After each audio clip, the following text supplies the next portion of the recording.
Hello everyone and welcome to another tutorial video. On this video we're going to be talking about buttons and anchors and how to set them up.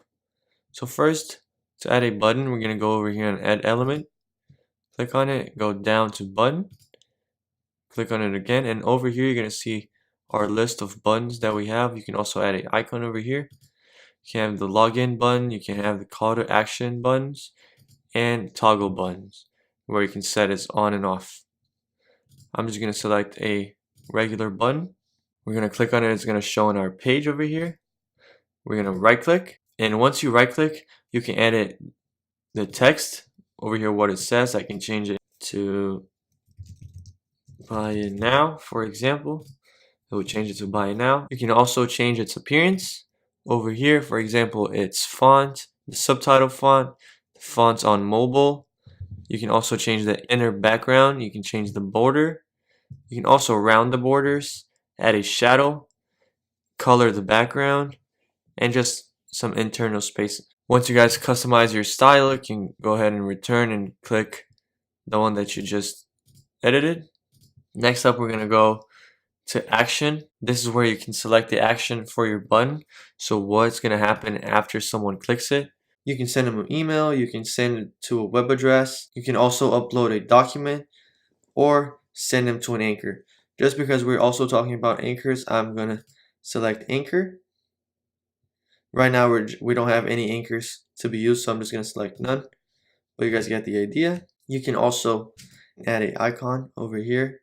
We have a variety of icons you could add. If not, you can just skip this one. You can also do an animation for your button. For example, if you wanted to bounce like this when you click on the element. So if someone clicks on the element, it's going to bounce like so. You can also edit your hover options. So when someone hovers it, what happens then? I'm not going to do that one. And you can also edit the scroll animation. Once you guys edit your button, you can put it anywhere on your screen that you would like. I'm just going to drag it to over here. And after, we're going to go talk about anchors. So for anchors, we're going to go add an element, go all the way down to apps, scroll down to anchor. We're going to select it, and your anchor is going to pop up. You can scroll your anchor down or up. For this example, I'm going to put underneath my banner over here, and we're going to edit it. So you can edit it, you can put a name for it, tutorial as always, click confirm. And to edit the anchor, you would need a button to link to the anchor or anything like it.